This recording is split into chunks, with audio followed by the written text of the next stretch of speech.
and how does one navigate the behaviors in the room.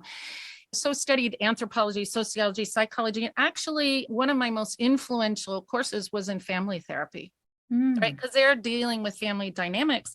Right. And there I was very much influenced by this woman. Her name is Virginia Satir, noted as one of the pioneers in family therapy and systems thinking in family therapy. And she was a master at asking questions. And I latched on to her work and started just reading everything that she had ever written. She had passed by that time, and really began to influence me on how it is that one affects change and leads one, lays out the carpet for one to start considering another view. And so that's actually how the whole process started. Hi, Michelle Florendo here, and welcome to Ask a Decision Engineer. Listen in and find out how to untangle big decisions with less stress and more clarity. Whenever I teach about decision making, inevitably the comment comes up, these frameworks are great and all, but what do I do about the other people in the room? Decision making in groups definitely adds a layer of complexity. That's why I invited Katherine Rosback, an expert decision and risk analysis facilitator, and a colleague of mine from the Society of Decision Professionals, onto the show. We'll be talking about the science behind asking questions, how to lay the groundwork for shifting someone's perspective, and strategies for facilitating more effective meetings. Enjoy the episode. Katherine, I am so excited to have you on the show. Welcome. Thank you. Thank you.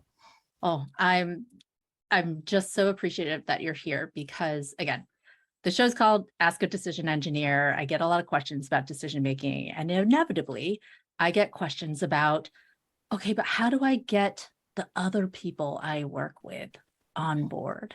And I thought, I know someone who is an expert facilitator that has been in the room trying to shepherd groups through decision processes. And I figured that is something that you will be able to share a ton of wisdom about today.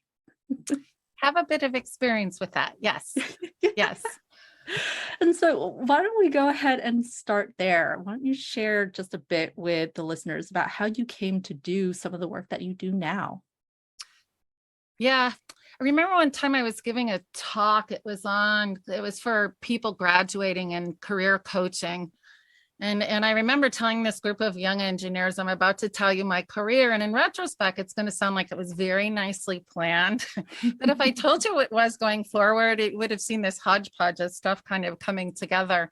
And I think I could say the same for how I got into the role that I am in. I'm a chemical engineer by my first background from Purdue. And when I graduated, I was doing a lot of quality engineering, process engineering, things of that kind. And I was just given this job of, hey, you're really good with people, why don't you lead this group? And that was at the time of TQM and team building and team problem solving. So fell into that. And then so when I was introduced to the decision and analysis process, my first workshops were Kenny Oppenheimer out of SDG. It was just kind of a natural thing for me. I just fell into this. I thought, oh, this is kind of like the quality engineering. And so started facilitating a lot of the teams. And then people were watching me facilitate and said, hey, I want to do what you do. And I said, what do I do? But none, so kind of sat back and started to put together workshops on how you said, there's one thing about the modeling and the framing and all the fun investigative work and the interviewing the SMEs and things. But the hardest part is often those first couple of meetings. I should go back to framing. When you have all these people in the room, it's ambiguous, it's messy, there's a lot of people stuff, there's organizational politics, and you're like, what do you do with this? Oh gosh, I get that question so much. What do I do with the organizational politics? Yes. Yeah. Can we just get rid of this individual? No, you really need them, which is, one of the lines I would give the students in my workshop is, wouldn't your processes all work great if it wasn't for the fact that there's people in the room? And inevitably, You need these individuals though, because they bring the different perspectives. And so they need to be part of the dialogue. Their voices need to be heard, but it certainly makes things challenging. Yeah, for sure. I'm wondering where is best to start here, because it's a big question. What do I do about the people in the room? Yeah, in the beginning. Yeah. Yes. Well, I know that you also have this entire, well, it's a book and a methodology, this point of view around asking a better question. Yeah. And so it's so funny because as an executive coach, sometimes people say, oh yes, I need help working on how can I persuade people and influence people? How do I tell people what to do? And I'm wondering if you can expand more on maybe why asking is better than telling. Yeah, no, it's a great question. And the whole field of questioning really came as trying to answer my own question on how do I work with people in the room and deal with the dynamics where you would see the rational discussions in the room, and then you'd see something entirely different when the group exit the room. And then I was also caught by the pretty dismal statistics on the likelihood of success of, for instance, implementation of organizational initiatives, strategic plans. I mean, the odds are pretty low. I did a fair amount of research on this, and it runs at a 60 to 80% failure rate, not success rate, failure rate. And when you looked at the reasons why, it was a lot due to the people issues. And so with these questions in my head, I actually went back to graduate school 16 years later. I went, what have I done? And I went into organizational communication program, Masters of Arts at Purdue, went back to Purdue. And to answer that question of why does it make perfect sense that there are so many complexities, and how does one navigate the behaviors in the room? So studied anthropology, sociology, psychology, and actually one of my most influential courses was in family therapy, right? Because they're dealing with family dynamics. Right. And there I was very much influenced by this woman. Her name is Virginia Satir, noted as one of the pioneers in family therapy and systems thinking in family therapy. And she was a master at asking questions.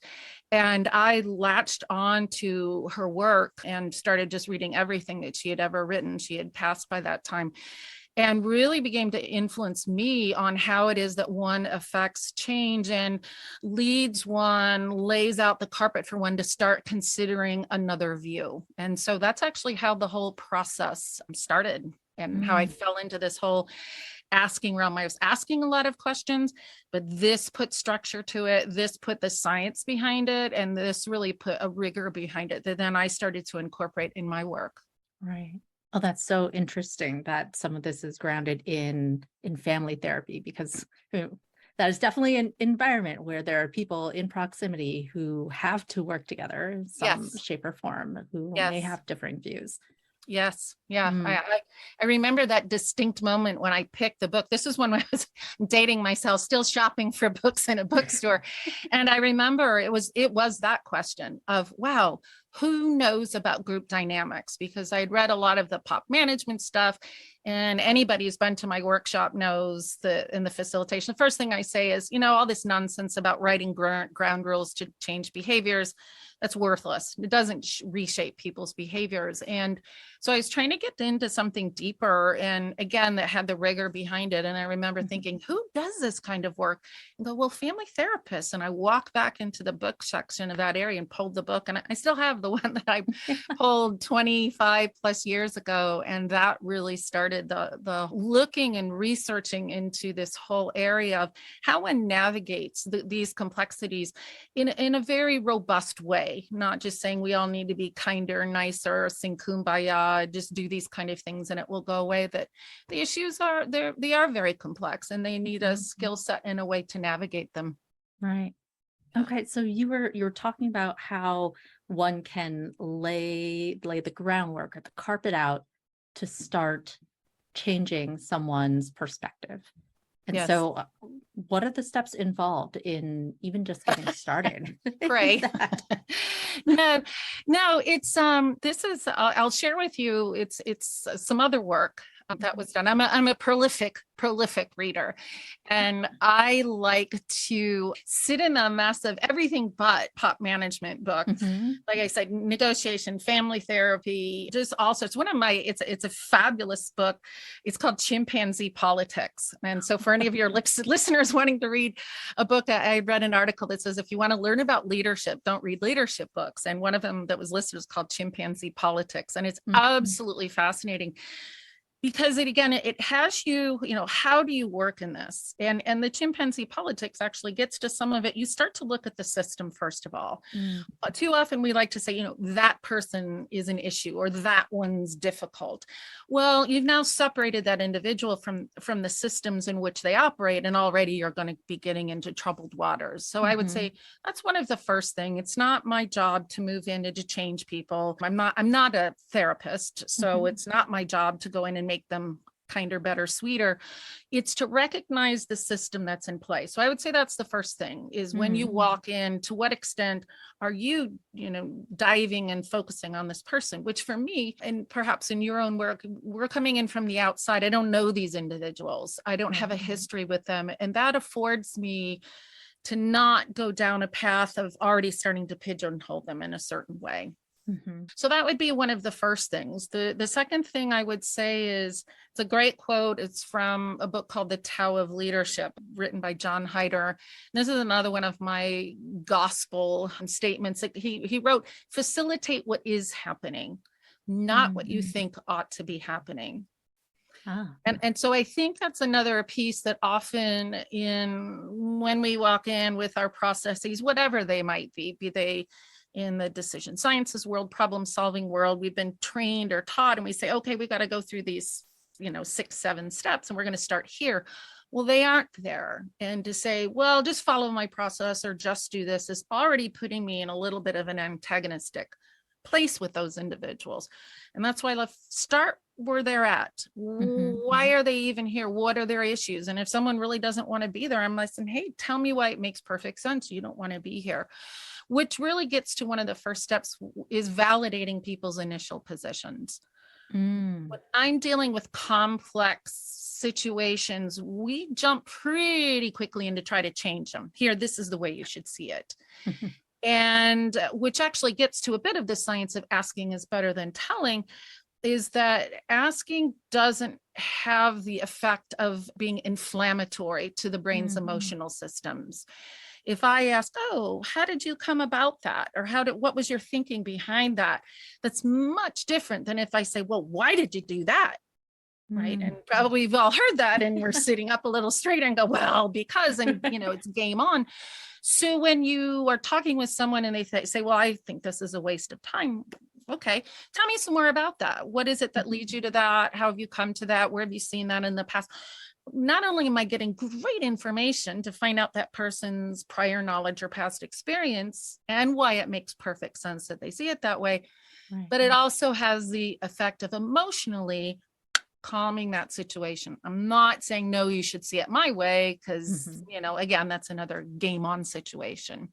So in a nutshell, and again, that's the high level, that's the mindset, I think, which is more important than anything. It's not the line that you say, but it's the mindset of how you approach those situations that then will allow those kind of questions to flow that can help move that situation forward. Right. Like what I'm hearing is leading with empathy, because like you said, as opposed to looking at a person as an individual, recognizing the system within which they're in, like their whole experience, and then the piece around being able to meet folks where they are, facilitating what is, and then here this last piece around validating their current initial experience and position.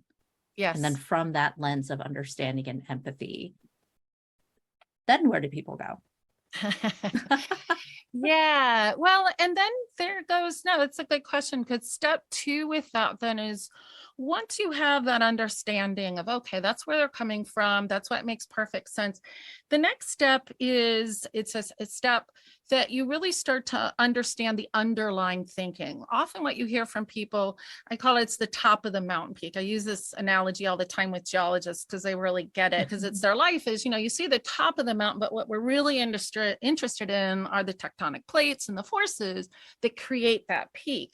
And so in that kind of work, again, within the confines of what it is that we're trying to achieve, it's always an eye on the organizational task at hand. We're not just doing a team building just for the heck of it, because I find those not very helpful. That we start to understand, well, where is that coming from and how are they seeing things? And so we're moving into a deep dive, what I call the exploration of the underlying thinking. But in that moment, it's not simply their underlying thinking, because ultimately we have to have a group come together and make a decision, come to, yes, this, we can all work with this. So it's not only working with person A, but I might be over to person B and saying, I'm wondering, when you heard Suzanne comment on this, what was going through your head? And so I'm doing one of many techniques. It's called bridging. And I'm starting to get them to comment on each other's views. And that you ultimately then start to weave together then, oh, so it's not just me and that person, it's those two individuals. And that, because that's where the dialogue belongs anyway, right? At the end of the day, I'm not going to be there. So I'm helping to create that bridge where they start to comment on each other, comment what's important. And then we move into, now we have that, the conversational bridge literally has been built. And now you can start to say, well, Suzanne, I hear this is really critical for you. And for John over here, this is something though that would, might be difficult for him. I'm wondering, what might you think, or what might you suggest as a way through this? So now I'm starting, that's why people say, am I a mediator? I'm like, no, because surely sometimes, by the way, there is no such thing as a truly objective facilitator. I always laugh when I hear that, but I might help or nudge and say, what about this? But I'm always prepared to back out of the situation. Certainly when I'm dealing with anything, well, what if we consider this kind of strategy? But most of the work is looking at them and trying to help draw them out and having them start to consider options. But the biggest thing I see is that people jump way too quickly to try to get to that spot. They see two people struggling and they say, okay, you guys got to work it out. And I say, they're not ready yet. That bridge hasn't been built. And that's where a really good facilitator, I spend a lot of time, Michelle, pointing out that good facilitators, we're not note takers. I say note takers are historians. They write what has been said. A facilitator is creating the dialogue. You're creating the direction of the thinking. You're saying, let's think about this first. Let's go here second. Let's go here third. And it has its roots in good behavioral science. It's not random when I start, when I do. So that's, I think, one of the huge values that a facilitator can bring to those situations to help groups through that, because you're there because they've tried often to get through this before and they end up at the same impasse. It's so interesting how you talk about people wanting to jump to the resolution in differences, and that people may not be ready. And it's really that groundwork that you pointed to. People need to feel heard before they're ready to engage in opening themselves up to a possible other option, other point of view. Yes. And I think there's a lot of, well, how's that other person going to be when I say this type of thing? So it's very human in nature. And yet I don't, where I'm pausing here is because it's not simplistic. Right. There's too often, we've seen the ground rules. Everybody's going to trust, everybody's going to listen, everybody's going to do that. And that's not going to get you there. Some of these issues have been there for a while. And it takes some time. And again, our goal isn't at the end of the day to have everybody like a family, right? We're not going to continue living together or interacting for the rest of our lives. So there are also some moments when you're like, this is good enough, right? If there's some still issues, but yes, we can move forward with this, that's good enough for this situation. And I think that's something that as facilitators, we need to keep in mind as well when we're doing our work. Yeah. So interesting. And so, you'd already offered up some great nuggets about like, how do you build that foundation up front? Just being able to calm people down, get them to a place where they can have open dialogue. I guess as I'm actually thinking about the students who are in my decision-making class right now, who I know are going to ask the question, okay, well, what else should I know about how to bring people along or help facilitate these conversations about important decisions or action taking? What other nuggets would you offer are good to consider? No, it's a good question. And again, my pausing isn't at all is reflective of there's a lot of stuff there. I actually, I wrote my asking question book actually as a result of a dear friend of mine. I had done some work in Norway, and she says, I just love the questions that you ask. Can you write down the list of questions? And I said, well, sure. And so I started to write this list of questions down, the favorite ones that I use. And I thought, well, it should go with an introduction, that would be nice. And so I put an introduction together, and I started that on a Friday afternoon, and Sunday afternoon, I was still writing a shell. So I figured I'm writing the book now, right? There's stuff so here. And where I'm pausing, because there's the two sides of this, and I'm working finally on the facilitation one, which has been asked for a long time. And it's just, I got to force myself to sit down. But in answer to that question, what else should I consider? I think a lot of it goes with when you're working with the individuals. I think speaking of questions, you have to be very, very clear of what are the questions that you're hoping this group will ask. When I recommend, and this goes to both questions and to facilitation, when I do agendas, I don't write them in the form of objectives and things of that sort for the purpose, because that's kind of fuzzy. Like, when is enough talk enough? I write agendas in the form of questions. And so a quick nugget to walk away with is the next time you're going to be sitting in a meeting and saying, this is what we're going to talk about, write down what 2 to 3 questions will be answered by the end of this meeting or discussion or interview. I use this for all of my stakeholder interviews, my subject matter expert interviews, when engaging with customers. What do you want to know or have done by the end of your discussion? Now you take that and go, okay, well, how am I going to get there then? And what questions am I going to ask? And of whom am I going to ask these questions in order to start working down this path? So you're already formulating a plan beyond the typical agenda. First, we're going to talk about this and then talk about this. You're getting into your head, well, how do I want to start this? Who would be a good person to start with? Okay, no, this person is kind of a big talker. I might put this person at the end. So I'm developing the strategy, but most importantly, it's thinking about the thinking. How do I want it to go? But it's always in the context of what question am I trying to have answered? And that's what sometimes surprises me, that people will say, oh, I want to use this tool or technique. And I go, that's great. What question are you trying to answer with this? And they go, that's a good question. I'm not sure. And I go, well, it might be a good idea to first identify that. Then you go out and say, okay, I'm going to use this tool or this method or whatever you want to use to answer that. But you know why you're doing what you're doing. And the reason why that's good is because sometimes you're going to choose a pathway and it's not going to work. And you go, that didn't go so well, but you know what you're after. So you're going to come in another door and you understand the importance of it.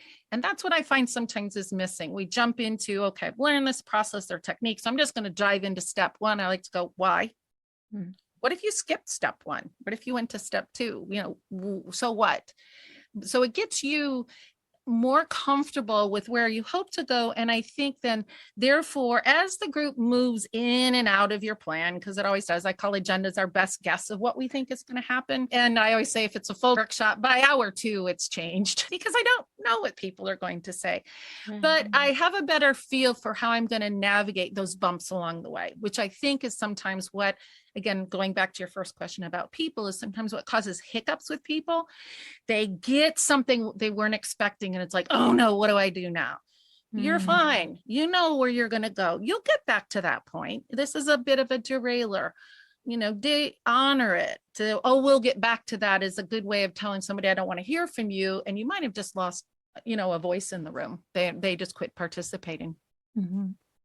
I think this is so interesting, this reframe around when designing meetings and discussions, be very clear about the questions you want to have answered, because it makes you think about the voices piece. Who are the voices? Yes. How do we cultivate discussion and ensure that we are hearing from the perspectives in the room? Yes. Versus just like an action agenda can get people into that like very telling, well, here's the thing, why aren't people yes. doing this thing yes. that we've set forth?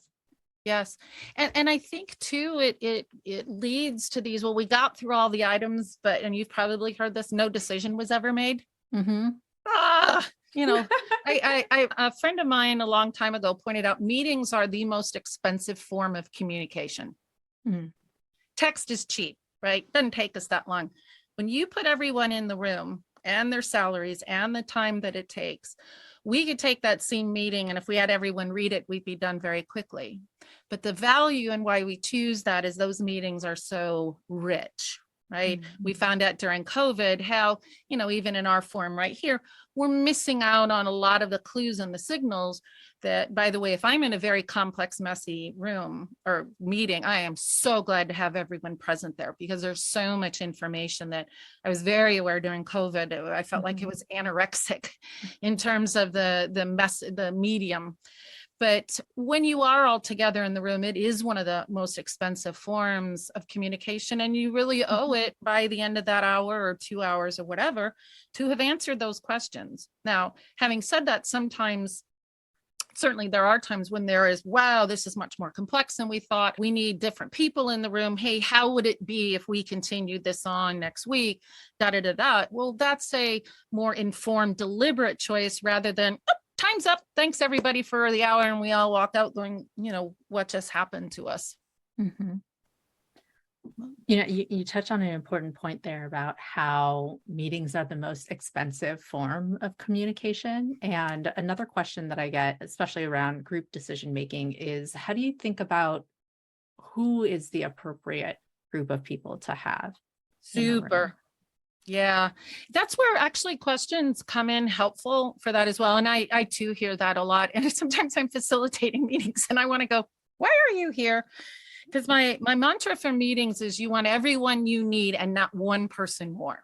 The best working size, it's called the 10 group phenomenon. So if you looked at hunting bands or sporting groups, we have this interesting sociological draw for 10 people, and you get over 10 people and groups naturally splinter, which if you've ever been in a big meeting, 20 people, that's a lot. And people start to have side conversations. It gets unwieldy. I'm not saying don't, because I appreciate there's sometimes you have to have 20 people, but this is when you're really with a good working group, 8 to 10 is a good size, first of all. Mm-hmm. The second thing is again, going back to our ground rules. You maybe have seen the one, everybody will check their title at the door. Well, we don't. We're very aware of who's in the room and we change our conversation accordingly.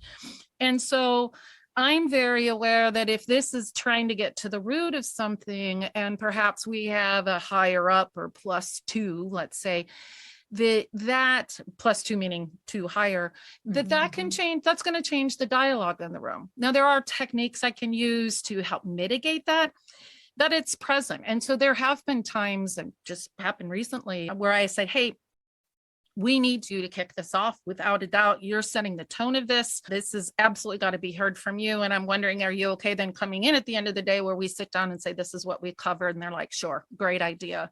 So I think that that's something else when you talk about who should be in the room. Again, I go back to the 3 questions that we're going to answer by the end. And I like to say, to determine who's in the room, it's first, who has answers or who brings information that's going to help us answer those questions? Because those questions might have some sub questions, but there's people who have that. So if we're wanting to know about, well, what's happening in the market, somebody has market data, somebody has market research. Okay. So we have the people who have the information. And then we have our second group are those people who can make the decision. Now, sometimes we choose to have and certainly in the decision sciences often is advocated to have your decision board in a separate meeting. fine. But some groups say, no, we want our decision makers here in the meeting. So who has the ability to say yes or no to that question that we're answering? So I look at, it's those two people. And if you don't fit in those two baskets, I'm wondering, what are you here for, is how I look at it. And somebody said, well, I walked into one group. I remember one time there were all these chairs around the wall. I mean, there must have been 30 chairs. I go, who sits there? I'm always intrigued when you walk into meeting rooms because they say so much about how people meet. And they go, oh, those are the people who come and just listen. I go, they listen? They just sit there? They can't talk? And they go, no, you sit in those chairs, you can't talk. I said, well, how about we just send them a meeting summary at the end of the meeting? But yeah, because again, even people in the listening chairs, they're going to change the conversation. And so that's why I'm very, very careful about who is present in the meeting room. Okay. And so it seems like there's the who can provide information piece. And I'm pulling this back because sometimes when people are listening, it's like they appreciate the auditory signposting. So people who can actually answer some of the questions that we've set forth, we want to answer in this meeting. Who are the people who have the authority to take action, make those decisions? And then also this consideration of how do the people in the room, like who's in the room, affect the dialogue and what people are actually comfortable saying. Yes. Yeah. Their talk will change. I call it, it's like having the neighbors over for dinner. The conversation changes when you have the neighbors over for dinner than if it's just the family at home. You talk about different things. You talk about things in a different way. Yeah. And can you mitigate that? Yes, you can with that effect. For instance, if I have somebody who reports to somebody else in large groups, I'll often use breakout groups. 9 times out of 10, I'm not going to have the reporting structure in the same group, unless again, the meeting format dictates it. But I'm mindful of those type of things. If I have the stronger personalities in the room, I might just happen to put all the strong people together in a group to work an issue so they can kind of work it out themselves. But what are we going for at the end of the day? Everyone is there to make a contribution. And it's like 30 years of research that I've seen, and maybe you have some as well, that one of the top reasons why people hate meetings, hate workshops is that they were never heard. Nobody, it's what is it, 2 to 3% of or 2 to 3 people do 60% of the talking, and it's not changed. Years and years and years of meetings, right? Of learning how to be in meetings. It's still the same thing in the 2022s that it was in 1982. But it is trying to, how can we ensure that the voices are heard, the different views are heard? We hear so much about inclusion and diversity. This is what it's about in these discussions. And how can we create an environment in which those different perspectives can be heard, and also where differences can be heard? Because we hear about, let's hear the different perspective. But as someone once said, yeah, well, that was great hearing the different perspectives, but now we have 10 different views. Now what do we do? And so it's how to make those hearable. But then it's that second step that I was telling you about. How do you start to bridge among them so that you can weave together these different perspectives?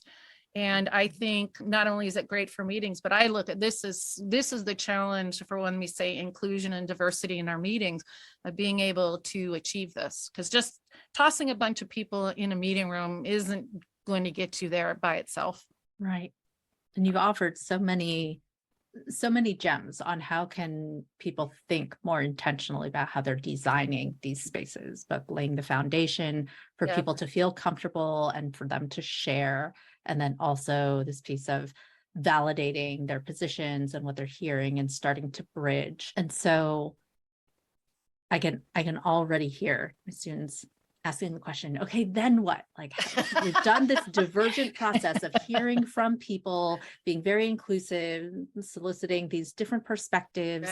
But when we need to start going toward, that action phase, how do we make the shift? I'm laughing because it's a term. You've always heard of the diverging, converging piece, which is really nice and pretty, but that's not life. It kind of uses, I always like to use this quote. It is from one of my favorite anthropologists, I think. No, I take that back. Anyway, it was around chaos theory. And the quote was, life is attracted to order. Margaret Wheatley said, life is attracted to order, but it uses messes to get there.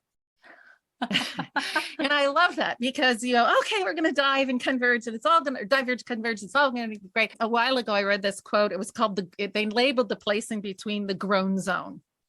And I thought it was perfect. It was a wonderful descriptor of that place in the middle. Because again, the other thing about a lot of the processes and things, it's all going to be nice. It's all going to be linear. No, it isn't. It circles, it comes back. You're going to revisit your problem statement probably 5 times, if not 10, which is all good because you're going to find new information. And so it really is that messy place. And I would love to, now what do we do? My high level comment would be learn to be comfortable in the mess. It's going to find a way through. You're stepping back. Oh, hold on just a second. I don't know why he shouldn't have been doing that. Oh, well, he's quiet now. So yeah, my office mate. So it is, you learn to be quiet and you're going to see stuff happening. And literally it is as a part of chaos theory. For systems to improve, they have to go through that period of chaos and reconfiguration. And so to not stop it. There's an analogy that I'll use. I've seen with teams that the analogy I give is they're sitting on an island and they hate the bananas. They're running out of bananas. The bananas are bruised and they go, we got to get off this island. We don't like it. So that's our metaphor for something needs to change in the organization. Our strategy is not working. Our organization is inefficient, whatever it might be. And then we all jump in the boat and we start to take off for this other island. There's a place where you get in the middle where you can't see the old island and you can't see the new one yet with the promise of the better bananas and everything else. Right. And we go, that old island wasn't so bad after all. Those bruised bananas, we can make banana bread out of them. We start to want to go back, which is if your students were to ask, what do you do in the middle? Ensure that the boat doesn't turn around and go back to the old island. So what I would tell your class when they're asking that diverge, converge, one of your biggest roles is to make sure that boat doesn't turn around. Because when you're in the middle of this chaos, the old island is looking pretty good, which is one of the reasons why with clients, I'll often ask, what if you do nothing? What if you didn't do this? What's the so what factor? And, what's driving this in the first place? And if they think, is status quo fine? If we stayed here, is that an option? I always ask that when companies say we want to change our strategy. Because if status quo is an option, that island is going to start looking pretty good because any type of change is going to require a behavioral change. Any strategy change is in essence a behavioral change. Any organizational new operation is a behavioral change. And we know that it's hard. And we look back and that old island looks pretty good. So that's one of the most important things that they can do is help in that moment in the middle and start to say, yeah, that might start looking good. And let's revisit why we chose to do this in the first place. What's going to be different as a result of this? What are we going to avoid as a result of doing this? That kind of help is very, very important. I know sometimes it goes under the heading of change management, but I don't suggest that that's just left for somebody with that in their title, that's a critical role that a facilitator can play. Right. Like really holding their attention to what is possible versus yes, and why. Left. Right. Why and what will why be is it worth it as a result of that and what will change, which is, and there's a whole bunch of other psychology. I think you're getting a sense of the influence that has had because again, people think, oh, rationally, this is a good thing to do for our organization and we could go ahead, but I'm proposing that the reason it doesn't get implemented is not because of poor rational reasons, maybe, but it has a lot to do with, it's the behavioral aspect. Yes, for sure. And so let's see, we've gone a number of different directions in this conversation, but I'm curious as we start wrapping this up, what is it that you want to leave listeners with? If they remember anything from this conversation. Golly. That's a hard one. I know it's a big question. Yeah, it really is.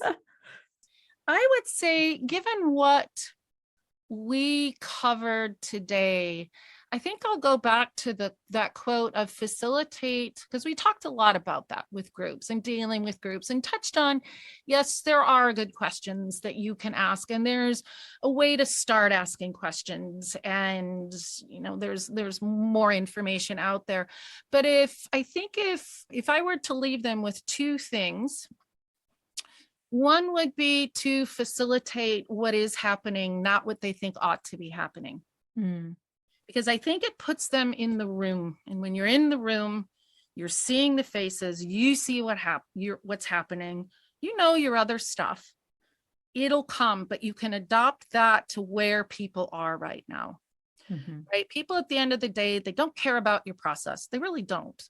They care about solving their problem.